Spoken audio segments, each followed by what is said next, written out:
Spirit, lead me where my trust is without borders.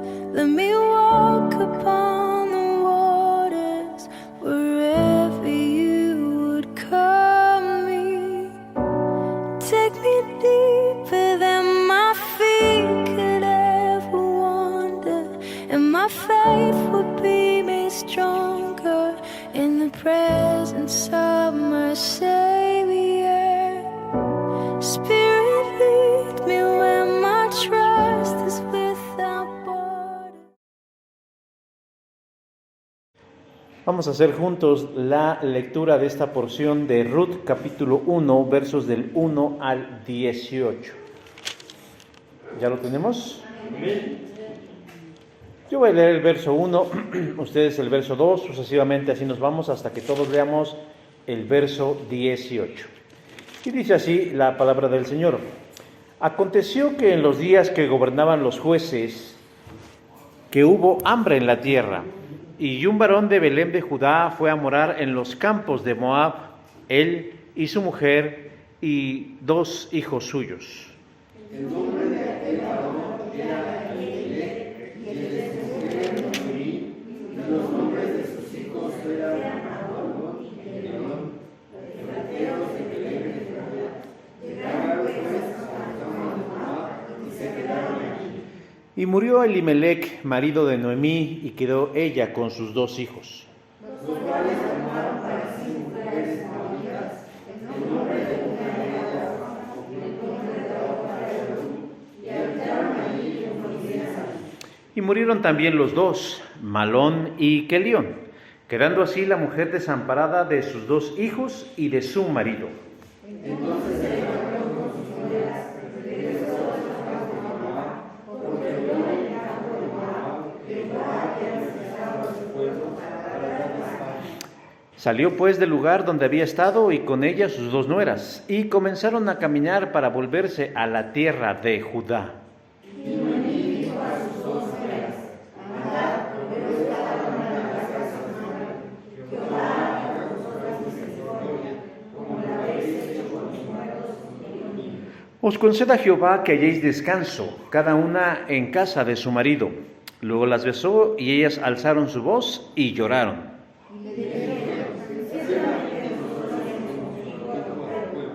Y Noemí respondió: volveos, hijas mías, ¿para qué habéis de ir conmigo? ¿Tengo yo más hijos en el vientre que puedan ser vuestros maridos?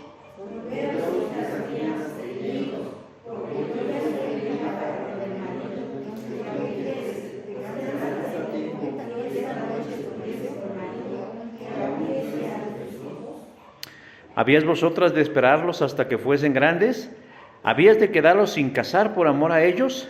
No, hijas mías, ¿qué mayor amargura tengo yo que vosotras? Pues la mano de Jehová ha salido contra mí.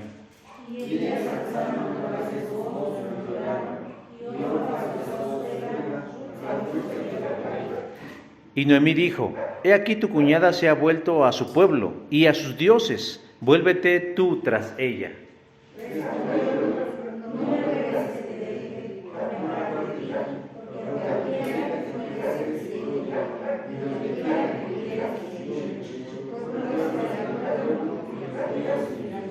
Donde tú murieres, moriré yo, y allí seré sepultada. Así me haga Jehová, y aún me añada, que solo la muerte hará separación entre nosotras 2. ¿Todos?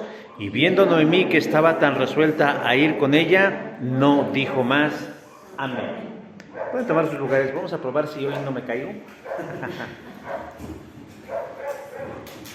No crean, me empieza a molestar un poquito, pero también hay que hacer fuerza. Fíjense que lo peor que puede hacer uno cuando uno tiene algún tipo de problema o alguna lesión es no moverse. Al contrario, uno debe hacerlo pese al dolor. Claro que si es un dolor insoportable, pues eso ya es otra cosa. Pero lo mejor es no perder la funcionalidad, porque si no, de plano ya estamos del otro lado. ¿Han conocido ustedes creyentes perfectos? ¿Han conocido personas que andan por la vida como si realmente lo fueran? Yo creo que sí. Cuando usted habla con un creyente perfecto, la vida de ellos no puede ir mejor. Tienen hijos perfectos, Si hacen galletas, son perfectas y ni un cabello de su cabeza espiritual se mueve sin que Dios esté enterado. Pareciera que Dios hace llover sobre ellos bendiciones desbordadas en cada rincón de su existencia. Si tienen redes sociales, a través de ellas nos dicen cada día que son perfectos. Si la vida espiritual de uno no se parece a la de ellos, es porque nosotros estamos en pecado o porque nosotros no tenemos la fe suficiente. Pero la pregunta que surge en medio de esta situación es: ¿existen los creyentes perfectos? En una ocasión, una mujer conoció en la escuela de sus hijos a otra mujer que era creyente y que parecía ser perfecta. Esta le decía a la imperfecta cuán impecables eran sus hijos. No solo eran buenos estudiantes, no solo eran buenos deportistas o artistas, sino que además servían en su iglesia. La mujer imperfecta se sentía abrumada ante la perfecta, porque su vida estaba caracterizada por dramas y dificultades con sus propios hijos, y se comparaba y se sentía menos. Pero un día sucedió algo fuera de lo común. La cristiana perfecta le habló por teléfono a la imperfecta. Al principio la voz era la misma de siempre, dulce y aflautada. Así, hola, ¿cómo estás? Así estoy, dulce y aflautada. Sin embargo, en un instante hubo un cambio de 180 grados. La voz dulce y aflautada se quebrantó, porque le empezó a contar con voz trémula que uno de sus hijos perfectos se había metido en problemas. Pasó del modelaje perfecto al llanto como el de una sirena de ambulancia. Fue un momento incómodo, pero de honestidad pura, porque le confesó a la imperfecta que su vida no era tan perfecta. Y de pronto, en medio de su llanto y de su dramático testimonio, se dio cuenta que su amiga, la que no era perfecta, estaba grabando la llamada. Y de manera mágica le volvió la ecuanimidad y la voz dulce y perfecta. Hubo una risa incómoda y colgó. ¿Existen los cristianos perfectos? La respuesta dependerá de qué concepto de perfección tenemos. Porque si nosotros creemos que perfección es ser como la mujer de la anécdota, estamos equivocados. No existen los cristianos perfectos. No existen los cristianos sin errores e inerrables. La semana anterior yo brevemente y de pasadita mencioné que la Escritura habla de la perfección del creyente. Pero ese es otro tema que no tiene que ver con lo que genéricamente nosotros entendemos por perfección. Los cristianos somos perfectibles, es decir, Dios obra en nosotros de acuerdo como nosotros se lo vamos permitiendo. Es decir, Dios quiere lograr en nosotros el carácter de hombres y mujeres de piedad, pero se ha ido tardando porque nosotros a veces, no siempre, a veces no se lo permitimos. Pero el punto, mis hermanos, es que Dios obra en nosotros, pero no para que Él nos ame más, porque Él nos ama tanto que ha dado a su Hijo unigénito para que todo aquel que en Él crea no se pierda, mas tenga vida eterna. Luego entonces, ¿para qué Dios quiere que nosotros estemos en este camino de perfeccionamiento? Bueno, lo hace porque Él quiere incluirnos en su obra y quiere que seamos instrumentos en sus manos. Pero hoy yo no hablaré de los perfectos, sino de los perfectibles, de aquellos que pese a sus errores y debilidades, Dios llama y utiliza para los asuntos de su reino. Noemí, junto con su familia, emprendieron un viaje a Moab, sin la bendición y sin la guía de Dios.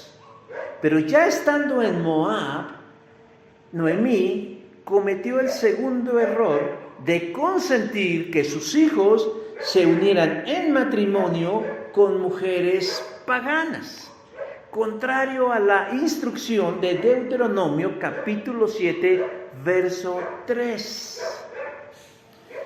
En contraste de llevar sus vidas fuera de la voluntad de Dios, le trajo a ellos serias consecuencias para ella y para su familia.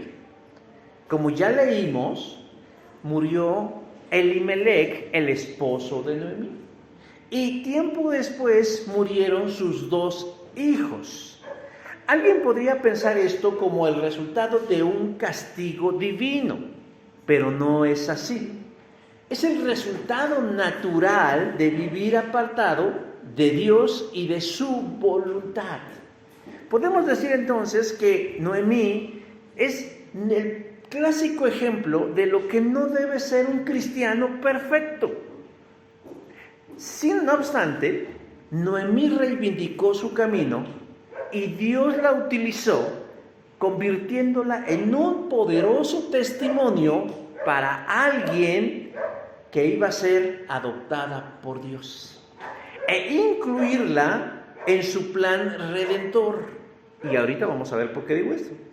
Yo quiero compartir hoy brevemente con ustedes 3 aspectos de la vida de Noemí en este momento que influyeron para que una de sus nueras estuviera dispuesta a dejarlo todo por estar con ella. Pero más que estar con ella, para conocer a su Dios. Así pues, la pregunta de este día es, ¿qué vería Ruth en su suegra para querer quedarse con ella? Si era una mujer desobediente, si era una mujer rebelde, si era una mujer imperfecta, una creyente, el perfecto modelo de lo que los cristianos se supone no debiéramos hacer. Pero con todo, fue el mejor ejemplo que Ruth pudo encontrar para conocer a Dios. ¿Qué es lo que realmente vio Ruth en su suegra para decidir quedarse en ella? El pasaje nos da una respuesta. Bueno, nos da 3, pero vamos por la primera. La primera de ella es que Ruth pudo ver en su suegra el arrepentimiento. Versículo 7, que dice: salió pues del lugar donde había estado. Hace un rato dije que la historia de Ruth y de Noemí se ubica en el tiempo oscuro de los jueces, versículo número 1, que fue un periodo de tiempo de unos 400 años donde no había líderes morales o espirituales o reyes, y por lo tanto eran tiempos difíciles para la nación de Dios. Pero eran tiempos difíciles porque nos dice que había hambre en la tierra. Esto se le llama que es una hipérbole, es decir, una exageración, porque está diciendo había hambre en la tierra, pero no se está refiriendo a todo el planeta, sino ¿a cuál? A la región de Belén de Judea. O sea, para el judío y para la gente de ese tiempo que no sabía que la tierra era más que su pueblo y que era redonda, por eso se atrevían a decir, pues había hambre en la tierra, pero en realidad había hambre solamente en Belén de Judea. Tanta era la dificultad para conseguir alimento que Elimelech, que es el padre de familia, quiso emular a su antepasado Jacob, y que emigró de Canaán a Egipto para refugiarse del hambre. Solo que en esta ocasión, a diferencia de Jacob y su familia, Elimelech tomó una decisión sin que Dios haya sido tomado en cuenta para decidir irse de Belén a las tierras de Moab, versículo número 1. Pero el viaje, Elimelec no realizó el viaje solo como buen indocumentado mexicano, sino que se llevó consigo a su mujer y 2 hijos suyos, versículo 1. Ahora, ¿en qué me baso para argumentar que la familia de Elimelec tomó una decisión sin la anuencia de Dios? Primero, porque el escritor sagrado no hace mención alguna de que lo hubiera hecho, de que hubiera buscado la dirección de Dios, sino que de manera rápida nos dice ahí: aconteció en los días que gobernaban los jueces, que hubo hambre en la tierra, y un varón de Belén de Judá fue a morar a los campos de Moab, él, su mujer y 2 hijos suyos. En esas breves palabras no encontramos una referencia mínima en donde Elimelec haya buscado la dirección de Dios. Pero en segundo lugar, nos dice que ellos vivían en Belén de Judea. Belén de Judea o Belén significa casa de pan. Por lo tanto, es un territorio agrícola dedicado a la siembra y cosecha de alimentos. Sí había un momento de escasez, solo que los tiempos difíciles por los que atravesaba Elimelec no eran los mismos tiempos difíciles por los que atravesó su antepasado Jacob. Dios, a través de Moisés, les había dado la promesa de que si eran fieles a Él, nunca les faltaría el sustento. ¿Dónde dice eso? Deuteronomio 11, versos 13 y 14, que dice: si ustedes obedecen fielmente los mandamientos que hoy les doy, y si aman al Señor su Dios, y le sirven de todo su corazón y con toda el alma, entonces Él enviará la lluvia oportuna sobre su tierra, en otoño y en primavera, para que obtengan el trigo, el vino y el aceite. En el tiempo de Jacob todavía no estaba la ley, todavía no estaba la revelación de la ley, todavía las condiciones eran otras. Podemos decir que el tiempo de Elimelec era mejor que el tiempo de Jacob, como hoy el tiempo nuestro es mejor que el tiempo de ellos. Pero el punto es que Elimelec no tuvo la sensibilidad espiritual de ejercer la fe, preguntándole a Dios si debía quedarse en Belén o irse a Moab. Se dejó llevar por una corazonada, por circunstancias adversas que le rodearon. Siendo así, comenzó mal su aventura, fuera de la voluntad de Dios. Fue de Belén a Moab. Y ¿saben? Un dato interesante. Para que Elimelec fuera de Belén a Moab, tuvo que seguir una ruta, y una ruta muy interesante. La misma ruta que el pueblo de Israel tomó cuando salió de Egipto. Llegó a Canaán, cruzó el Jordán y se encaminó hacia esas tierras que después se llamarían Belén. Es la misma ruta, solo que a la inversa. ¿Qué significa esto? Que Elimelec llevó a cabo un retroceso en su vida. Es decir, regresó por el mismo camino que algún día Dios les dijo que no debían regresar. Por lo tanto, él emprende un viaje sin Dios. Pero bueno, se fueron, llegaron a Moab. Noemí, Elimelec y sus 2 hijos, Malón y Kelión. Y dice ahí, con la idea de quedarse allí. No sabemos qué pasó, ni cómo pasó, pero dice verso 3 que Elimelec murió, dejando viuda a Noemí y a sus 2 hijos huérfanos en un país extraño. La pena y el dolor de Noemí fue grande, porque a eso no iban para mejorar y las cosas se estaban poniendo peor, dirían en mi pueblo. El tiempo pasó como sea, con dolor o sin él, y el tiempo pasó. Sus hijos crecieron y encontraron el amor en las mujeres de Moab. Verso 3, y se casaron con una que se llamaba Orfa y el otro de nombre Ruth, contraviniendo los mandatos de Dios. Decía yo Deuteronomio 7, verso 3, cuando dice: no permitas que tus hijas ni tus hijos se casen con los hijos o con las hijas de esas naciones. Y Noemí lo permitió. O sea, ya está la herida. Ahora échenle chile. O sea, ya había cometido el error y entonces Noemí lo permitió. Yo sé que en su mente posmoderna alguien dirá: ¿pero por qué? Si los hijos ya eran adultos, por lo tanto decidieron por sí mismos. Hay parte de razón, valga la redundancia, en ese razonamiento. Pero si lo vemos desde otro punto de vista, el que sus hijos hayan decidido ir en contra del mandamiento de Dios, ¿qué refleja?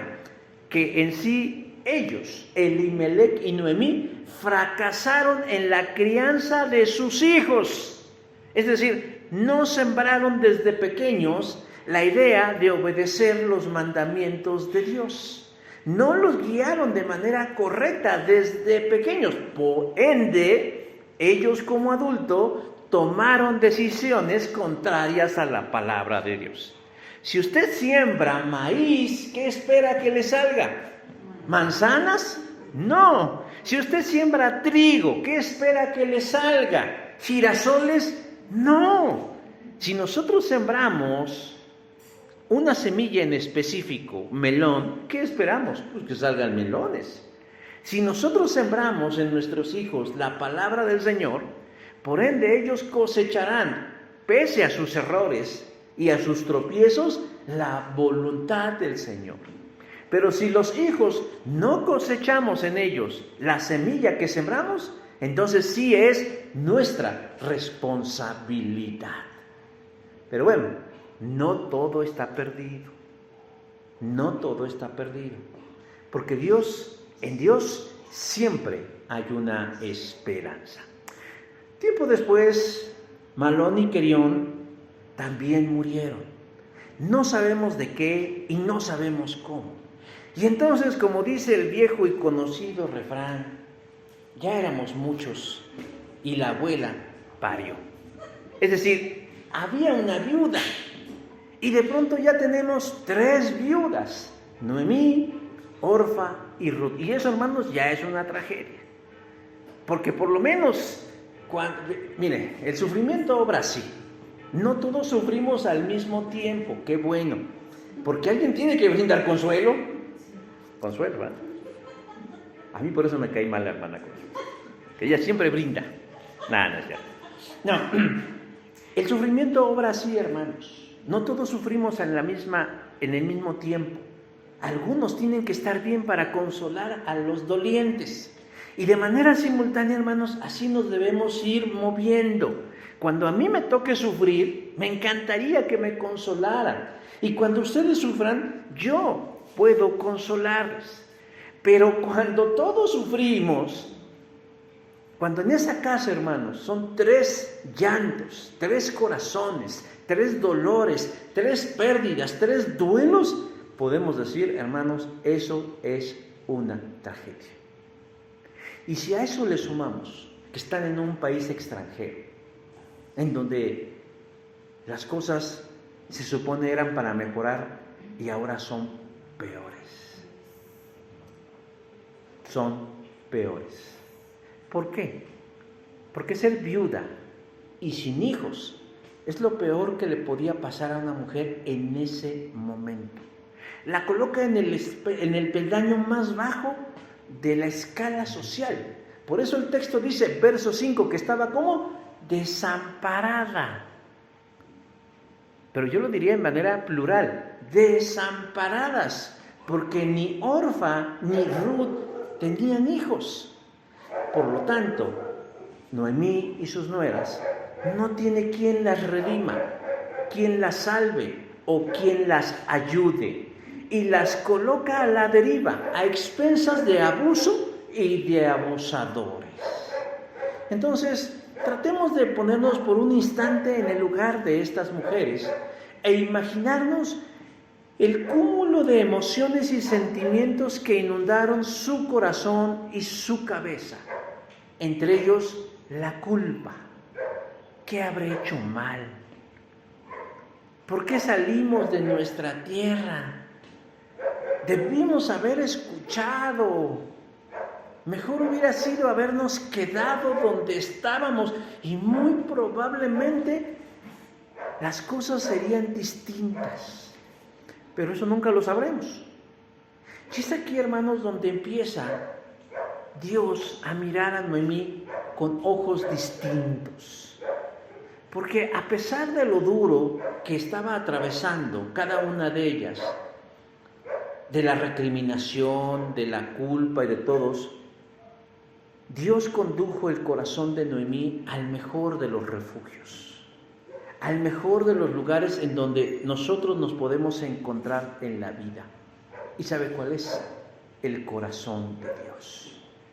Yo quiero imaginar que pasados los funerales, nos dice el texto en el verso 6, que Noemí estaba en los campos de Moab, cuando de pronto se entera que las condiciones en Belén de Judea habían cambiado para bien, diciendo: Jehová había visitado a su pueblo para darles pan.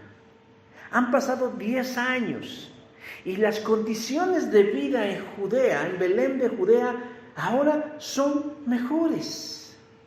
Quienes se habían quedado allá estaban siendo bendecidos. Y eso fue lo que entendió Noemí.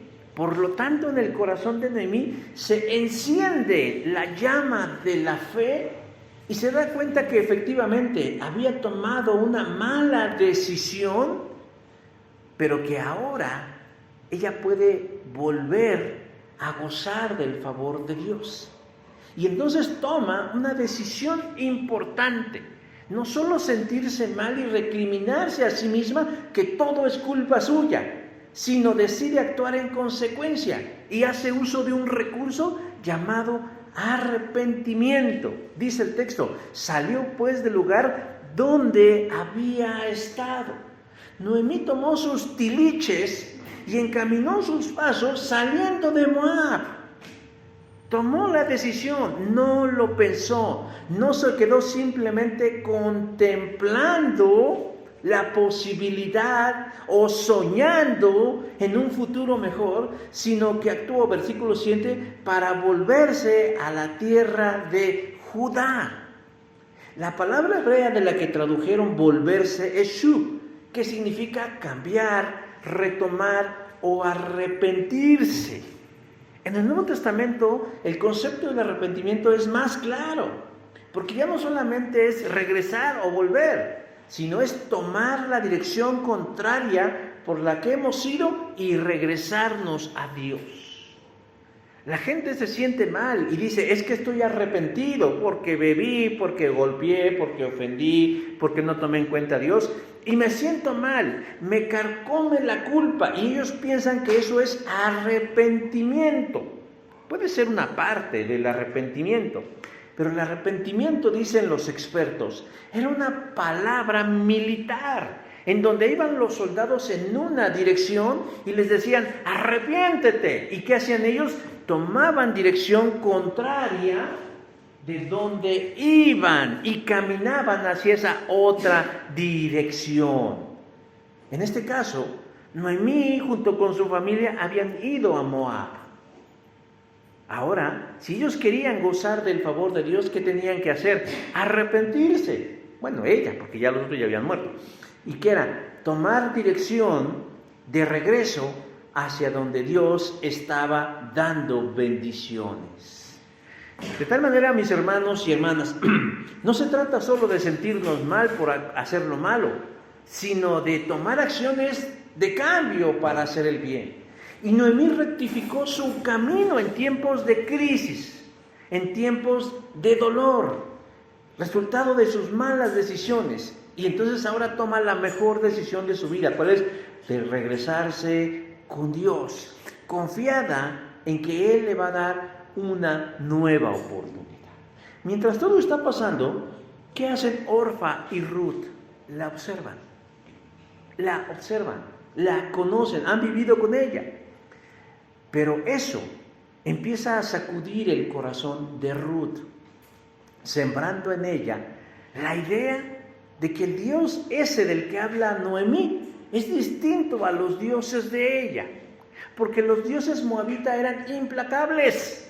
Si tú te equivocabas, era juicio, castigo, y no había lugar para la esperanza. El arrepentimiento de Noemí va allanando el camino de la fe de Ruth. Y alguien se preguntaría, ¿quién diría que las malas decisiones y el mal testimonio de alguien, Dios lo podría utilizar para ayudarles a otros a reivindicar su camino? Entonces se dan cuenta que Dios no necesita cristianos perfectos, simplemente cristianos arrepentidos. La segunda respuesta que nos da el pasaje es, ¿por qué querría quedarse Ruth con su suegra, además de ver su arrepentimiento? Es porque también observó su justicia. Verso 9 dice, os conceda Jehová que halléis descanso. ¿Cuál sería la reacción natural de alguien que pasa por momentos parecidos a los de Noemí? Bueno, algunos se amargan y se resienten, pero este no es el caso de Noemí. Estarían en su justo derecho de amargarse o de resentirse por lo que están viviendo, pero Noemí opta por una actitud distinta, de no culpar a nadie fuera de ella de las decisiones, o más bien de las consecuencias de las decisiones que ella tomó. Yo creo que a veces no entendemos bien el concepto de justicia. Y a veces pensamos que justicia es ser favorecido por mi causa, ¿sí? De pronto decimos, si el veredicto salió a mi favor, decimos, se hizo justicia. Porque pensamos que justicia es cuando algo me favorece a mí. Pero cuando algo no me favorece a mí, decimos que injusta es la vida, que justa es la autoridad, que injusto es mi Padre, que injusto es Dios. Pero no es así, hermanos.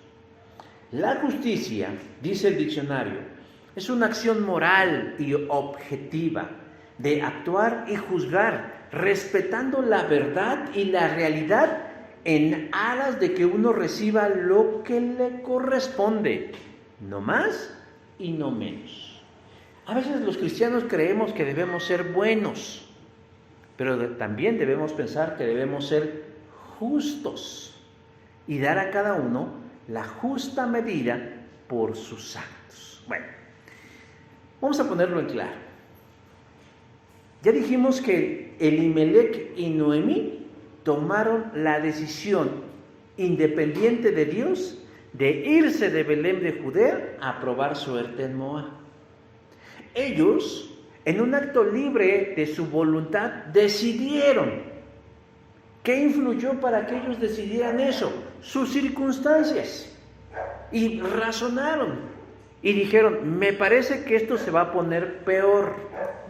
Creo que el panorama no es halagüeño.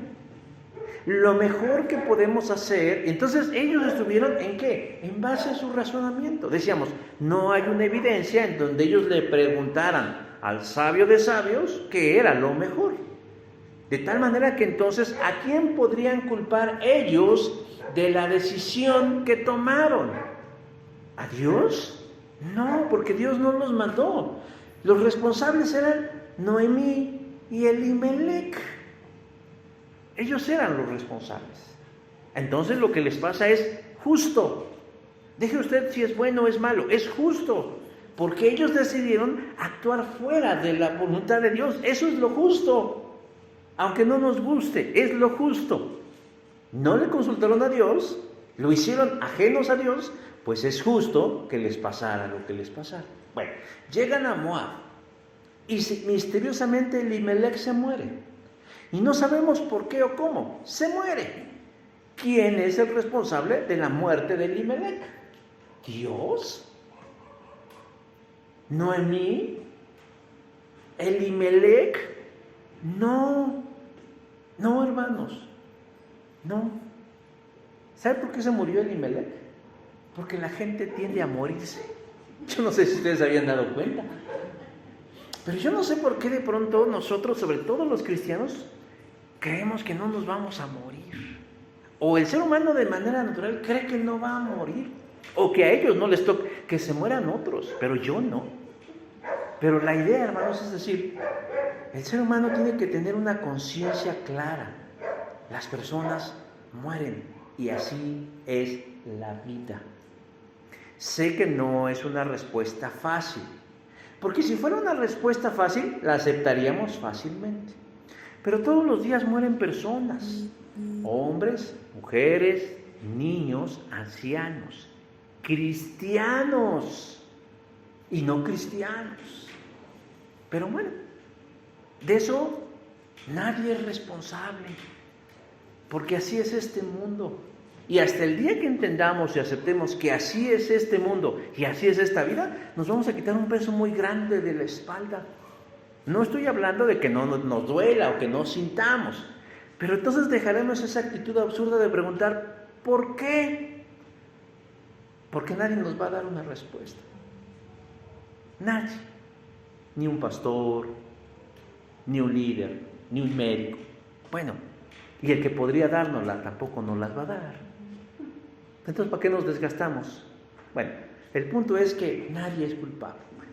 Pasa el tiempo y ya vimos que sus hijos también murieron. Perdón, antes de que se mueran. Se casaron con mujeres extranjeras. ¿Quién es la responsable? Ya dijimos quién fue. Noemí, junto con Elimelech. No hicieron bien su chamba. Por lo tanto, de adultos, ellos decidieron ajenos a Dios. Bueno, ahora sí, Malón, Kelión, se mueren. ¿Quién es el culpable? No. Entonces, en esta espiral de tragedias que tienen el poder de marcar a quien sea, que acarrean muchos sentimientos, tristeza, enojo, culpa, etcétera, etcétera, ¿saben quién es el primero que recibe las pedradas? Dios. Y no solo de creyentes, sino hasta de no creyentes y hasta de gnósticos, diciendo, ¿por qué te lo llevaste? ¿Por qué? Y no hiciste algo al respecto. Como lo hizo Marta cuando Jesús llegó al funeral, bueno, ya no era el funeral, ya era posterior al funeral de Lázaro, y murió y le dijo, si tú hubieses estado aquí, mi hermano no habría muerto. Juan 11:21. Ahora, de manera natural ese es un cuestionamiento esperado. No estoy diciendo que sea bueno, pero es lo esperado. Pero es lo natural que un corazón lastimado hace. Mira a su alrededor y empieza a buscar a quién echarle la culpa o a quién responsabilizar o ver quién le da explicaciones para calmar el dolor que está experimentando. Pero a mí me llama la atención cómo Noemí, pese a su alejamiento, y que después empieza en este despertar espiritual a reencontrarse con Dios, mira los hechos de su vida con objetividad y no señala a Dios. No culpa ni recrimina a Dios de que la esté castigando de esa forma. Al contrario, encontramos una actitud de justicia. Primero, no culpa a Dios. Y segunda, en su fuero interno, ella sabe que ella, junto con su esposo, fueron los responsables de las cosas que están viviendo, sin caer en una actitud culpígena, porque tampoco eso le hace bien a nadie. Malo sería que Noemí se asumiera como la que yo soy la culpable de haber matado a Colosio, yo soy la culpable de la devaluación del peso mexicano. No, pues tampoco se trataba de eso. Pero lo que importa es que ella no culpa a Dios, sino que cree en Él. Y cuando se entera que en Belén las cosas mejoran, ella decide regresar a donde está Dios. Si ella hubiera estado resentida, no querría saber nada de Dios, pero al contrario, ella sabe que el último chance de su vida se encuentra en Belén de Judea. Y ya dice yo, agarra sus tiliches, encamina sus pasos hacia allá y de pronto, ¿qué creen? Que se da cuenta que no va sola, verso 7, y con ella sus dos nueras. Creo que todos conocemos las cebollas de Cambrai. ¿Qué tienen las cebollas de Cambrai? Los ramos, ¿verdad? Traen cola. O sea, así ella se sintió como cebolla de cambray, porque de pronto cuando volteó dijo, ay, yo traigo cola. Orfa y Ruth ahí venían detrás de ella. Y les dice a ambas, andad, volveos cada uno a la casa de su madre, versículo 8, o sea, váyanse, no tienen que estar conmigo. Y luego les dice algo hermoso, hermanos, que habla del corazón de una mujer que no está amargada ni resentida. Dice, Jehová haga misericordia con vosotras, como habéis hecho con los muertos y conmigo. O sea, ella es consciente de que Dios ha sido bueno con ella. No está diciendo, no, ni busquen a Dios, no. Jehová haga con vosotras misericordia, como lo habéis hecho con los muertos, o sea, con Elimelec, con Malón, con Kelión y conmigo. ¿Quién puede decir eso? Una mujer que es consciente del amor de Dios y de su propia responsabilidad. Puras cosas buenas había hecho Dios con ella. Pero un corazón duro estaría en otra actitud, culpando a Dios y a todos, pero no asumiendo una responsabilidad. Noemí da muestras de ser una persona justa, diciendo que a pesar de todo, Dios ha sido buena con ella, y es cierto. Y no son palabras para impresionarla, sino son palabras que le nacen del corazón y de la mente. Dios no le debe nada. Al contrario, puras cosas buenas le vienen de él. ¿Qué relación tenían Noemí, Orfa y Ruth? Bueno, sabemos. El matrimonio de estas dos con los hijos de Noemí. Pues ya se acabó la familiaridad, ¿no? Yo no sé, de pronto cuando la gente muere o cuando la gente se divorcia, hay quien dice, pues ya no somos familia, ¿no? Yo tengo una tía que sí dijo. Mi mamá muere, por decir, previo a que mi mamá muera, mueren dos de sus hermanos, como 3 semanas antes murieron sus hermanos. Y se dio una situación muy particular, pero cuando muere mi madre, al poco tiempo pues trata uno de buscarse y ella dice, no, pues ya se acabó la familia, ya no somos familia. Dije, bueno, ya no somos familia. Ya después se arrepintió y ya somos otras familias. Entonces digo, de pronto la gente dice, pues ya se acabó la familia, ¿no? Noemí pudo haber tomado esa actitud de decir, pues ¿saben qué, chamacas? Pues, ya no tengo hijos y ahí se los dice, ya no somos nada, ya se acabó la familia. Pero Noemí les expresa su deseo. Dice, os conceda Jehová que halléis descanso. Verso 9. ¿Dónde o cómo? Dice, cada una en casa de su marido. Fíjense qué concepto tan interesante para Noemí. Para Noemí el matrimonio es un lugar de reposo. Dios les conceda descanso a cada una en casa de su marido.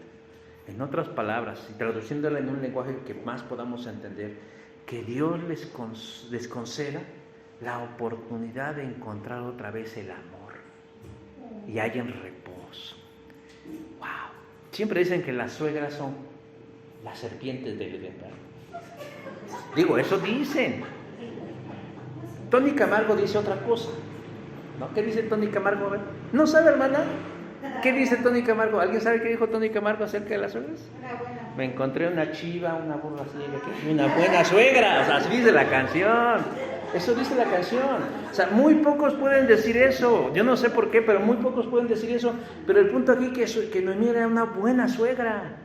Porque les dice a sus exnueras, en lugar de decirles, acérquense, ya no quiero saber, ya se acabó la familia, y se les dicen, Dios les conceda encontrar el amor y un descanso para ustedes con otra pareja. Y él les explica, yo ya no tengo hijos que darles. Y aunque tuviera hijos, y hoy me casara, yo tuviera hijos, y hoy yo quedara embarazada, pues no se van a esperar 30 años pues para casarse con ellos, ¿verdad? Sería injusto. Ella les dice, sería injusto. Entonces, hermanos, ¿pueden darse cuenta cómo no vemos a una mujer amargada o resentida o enojada con la vida? Les dice cosas lindas a sus nueras. Dios les conceda el reposo a cada una con su marido. Pero ¿qué pasa con algunas? No, aquí nada más entra una, ¿eh? Aquí nada más una, ya no, ya sáquese. Qué duras a veces son algunas personas. Ahora, yo sé que, espero, si ustedes son curiosos, dirán, pero De pronto más adelante Noemí dice algo muy interesante. Cuando dice, Jehová haga con vosotras... ¿dónde está? Ya se me fue. Antes dice... dice, no, hijas mías, mayor amargura tengo yo que vosotras, pues la mano de Jehová ha salido contra mí. Y dirá, eso está contradiciendo todo lo que usted nos está explicando. Bueno, no. Noemí no es perfecta. Noemí es imperfecta. Así como mucha gente de pronto dice, tengo depresión. No tiene, está triste, pero no tiene depresión. Porque de veras, créalo, la depresión es una enfermedad grave, y tiene que ser diagnosticada por un especialista. Sentir tristeza no es depresión, es tristeza. A lo mejor es una tristeza muy grande, pero depresión. Pregúntenle a las personas que realmente viven con un cuadro de depresión grave y profunda. No se levantan, no comen, no duermen mucho, se descuidan y son propensas a quitarse la vida. Así de tal manera que cuando tengamos tristeza, no digamos, tengo depresión, digamos, tengo tristeza. Así está diciendo, estoy amargada. No, pues no está amargada. Ella se ve así, pero no está amargada. Y por otro lado, cuando dice, pues la mano de Jehová ha salido contra mí, en ese momento ella en parte de su imperfección está diciendo, bueno, se explica, puede ser que esto que me está pasando es porque no he estado bien delante del Señor, pero en ninguna manera yo quiero que veamos a una Noemí que está realmente virtiendo veneno y escupiéndolo a todo el que se encuentra a su alrededor, sino que es una mujer justa. ¿Y qué hace Ruth? Mira la justicia de su suegra. Y siendo una mujer mayor, yo pienso que en su mente de hecho, yo quiero ser como ella. Tercera respuesta que nos da el pasaje. ¿Por qué Ruth querría quedarse con su suegra? Bueno, ya vimos, por su arrepentimiento, por su justicia y por su obediencia. Verso 7 dice, y comenzaron a caminar para volverse a la tierra de Judá. Bueno, ya dijimos, Noemí se entera de lo bueno que Dios está haciendo en Belén y entonces decide hacer algo diferente. ¿Qué hace? Toma sus cosas y encamina sus pasos hacia Belén. Dice verso 9, y comenzaron a caminar. Dirán, ¿dónde está la obediencia? No hay propiamente un mandato. No está expresado como tal un mandato. Pero es probable que en la memoria de Noemí hayan retumbado las exhortaciones de Dios a la obediencia y sus beneficios. Deuteronomio 6:24. Y nos mandó Jehová que cumplamos todos sus estatutos y que temamos a Jehová nuestro Dios para que nos vaya bien todos los días y para que nos conserve la vida. Ahí está el secreto. ¿Queremos que nos vaya bien en la vida? ¿Queremos que nos vaya bien en la vida? Dice, cumplamos todos los estatutos y temamos a Jehová nuestro Dios. Noemí se tardó un poquito en recordar y aprender lo que Jehová ya les había revelado. Pero en cuanto se hizo la luz en su mente y en su corazón, pronta fue para reivindicarse de las malas decisiones que había tomado antes junto con su esposo Elimelech. Ahora tiene la certeza de que Dios la está llamando y decide abandonar Moab para regresarse a Belén. ¿Qué significa? Volverse a Dios. Hermanos, yo pienso que aquí no hay mucho que ahondar.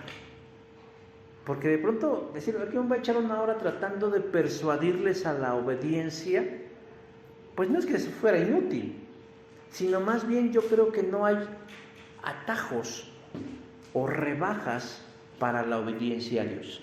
¿Obedecemos o no obedecemos? Si no obedecemos a Dios, el problema es nuestro. Yo tengo un problema con Dios. Primero porque a lo mejor no le creo a Él. No creo que lo que Él dice que es bueno para mí, lo sea.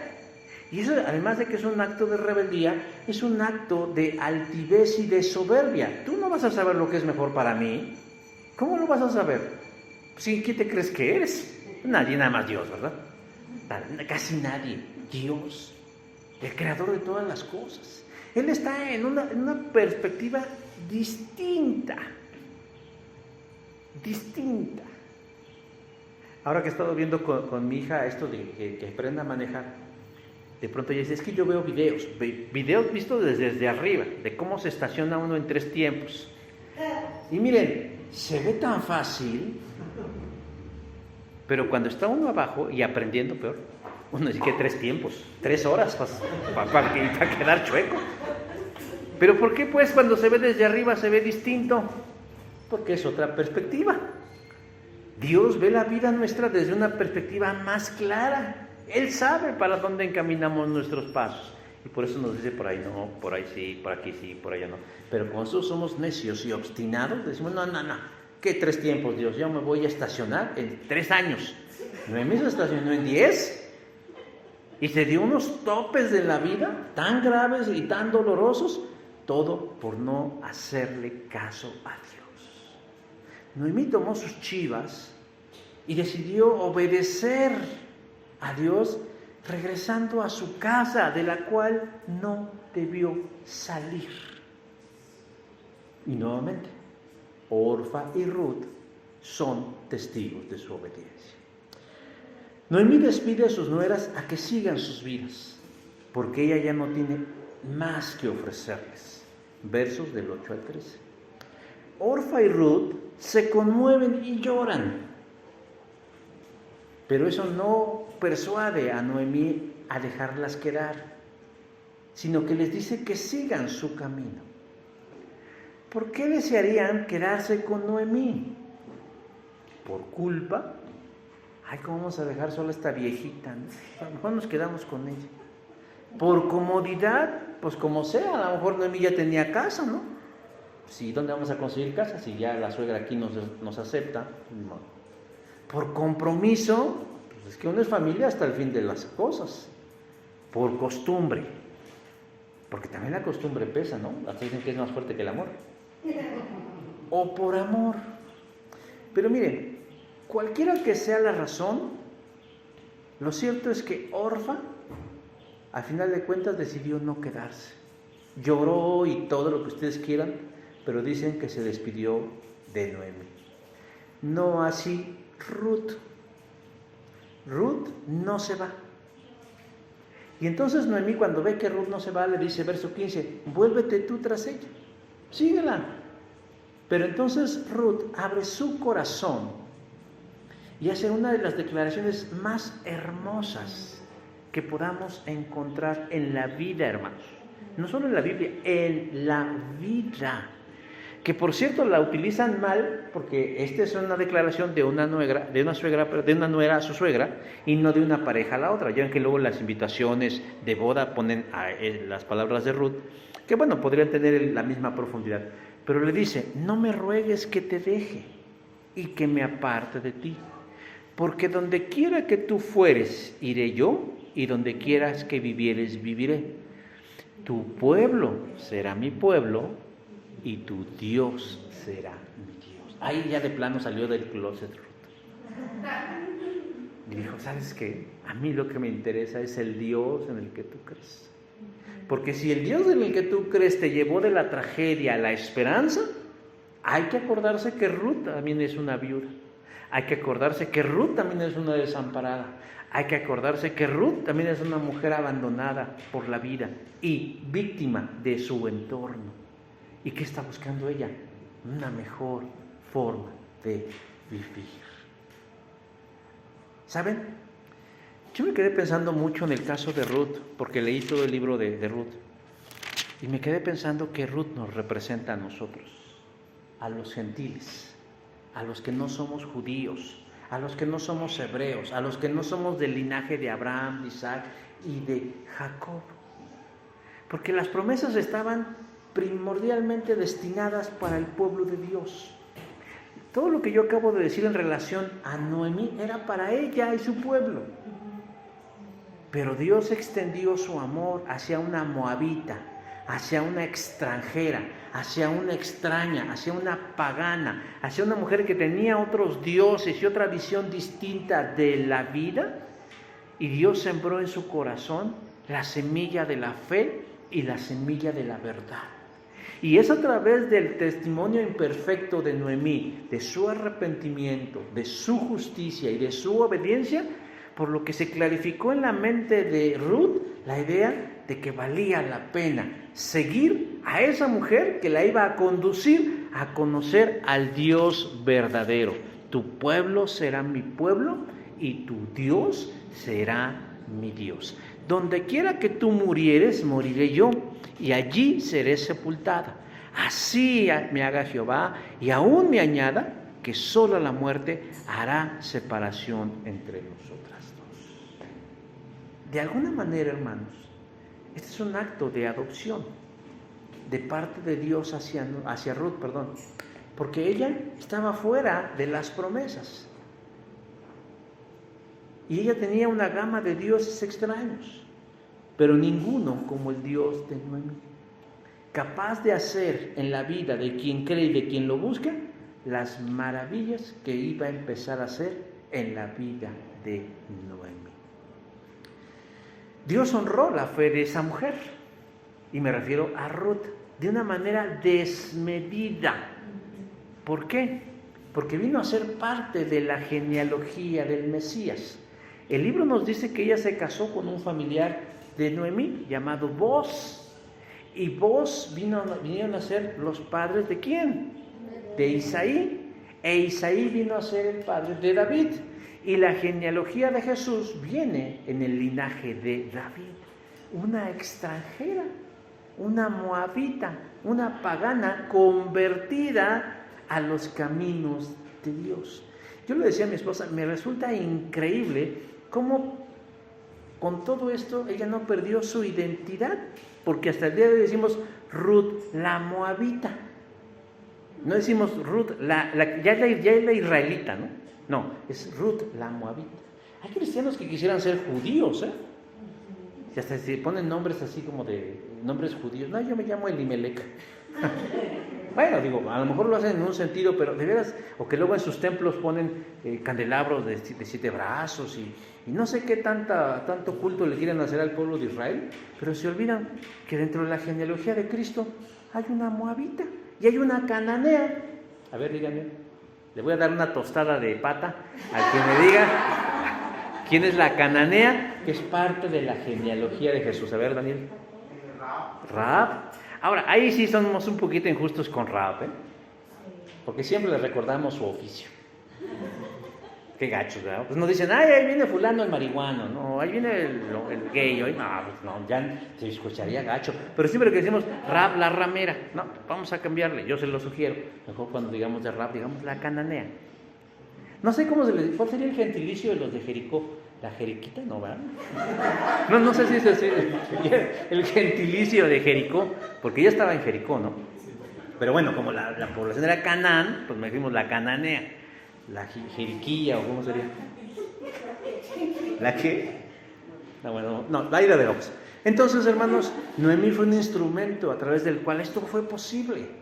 No era la creyente perfecta, no era el ícono. Si ella hubiera estado en ese tiempo no sería la más consagrada, pero sí era la más dispuesta. Ahora, esto no es una invitación a que no nos esforcemos, decir, ay, bueno, de todas maneras Dios me va a usar. No, esfuércense y seamos perfectibles en las manos del Señor. Dios usa todo para nuestro bien, dice Romanos 8:28, y sabemos que los que aman a Dios, todas las cosas le ayudan a bien. Entonces, mis hermanos, mis hermanas, pues nosotros seamos barro en las manos del Señor, y pese a nuestras debilidades y nuestras fallas y nuestros errores, Él puede usarnos para hacer cosas hermosas en las vidas de otros. Solamente tengamos un corazón, empecemos por un corazón dispuesto y aprendamos de Noemí a que si fallamos, reivindiquemos siempre el camino. Créanlo, un testimonio honesto es más efectivo que un testimonio que busca parecer perfecto.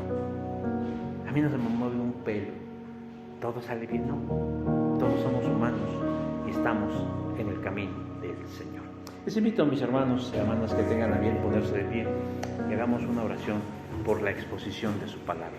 Señor Jesús, damos infinitas gracias en este día, en esta hora, y pese, Señor, a nuestras debilidades y nuestras imperfecciones y tal vez nuestros errores garrafales, Señor, pues tú con todo utilizas, porque de lo que se trata, Señor, es de aceptar la verdad, aunque a veces el mensajero no sea el más idóneo. Pero con todo, Señor, permítenos pues también perfeccionarnos en ser buenos mensajeros, en ser mensajeros congruentes y acordes a tu palabra. Bendice en esta hora tu palabra, que, Señor, llega a la mente, al corazón, a los oídos de los oyentes, tanto en este lugar como los que lo verán a través de la proyección. Te rogamos, Señor, que podamos tener el mismo corazón de Noemí, un corazón sensible, siempre, Señor, dispuesto al arrepentimiento, siempre, Señor, actuando con justicia y siempre, Señor, en obediencia. ¿Para qué?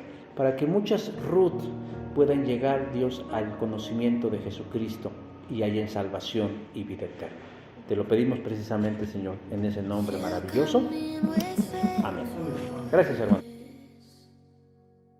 Tu espíritu